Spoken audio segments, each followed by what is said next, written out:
Процесот на вакцинација против COVID-19 на Тетовското подрачје од понеделникот се одвива само во вакциналниот пункт сместен во Центарот за култура Илјо Антевски смок во Тетово. Во овој пункт се аплицира и прва, втора и трета доза, а истиот функционира со работно време од 8 часот наутро па се до 18 часот попладне.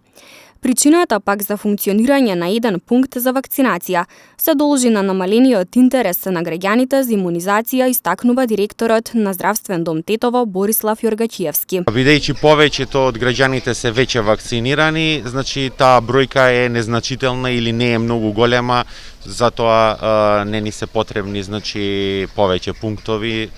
Само еден пункт е сосема доволен за таа бројка од просечно околу 300 дози се аплицираат дневно, значи за општина Тетово, што и не представува некоја голема бројка за нас. Трета доза може да примат само оние граѓани кои ги исполнуваат условите за оваа доза, кои што се наметнати од Министерството за здравство. Те граѓани кои што ги исполнуваат препораките од Министерството за здравство, значи граѓаните што се вакцинирани со Синофарм и Синовак, значи кинеските вакцини, после поминати 3 месеци од примањето на втората доза може да се вакцинираат со трета доза, додека сите останати што се вакцинирани со вакцините на Pfizer, Sputnik, AstraZeneca и некои други вакцини, значи што се аплицирани во соседните држави или во странство, значи со поминати 6 месеци од втората доза може слободно да се вакцинираат. На Тетовското подрачје пак со прва доза се имунизирани околу 53% од населението,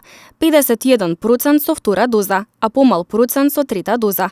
Моментално на располагање се само вакцините од производителот на Pfizer.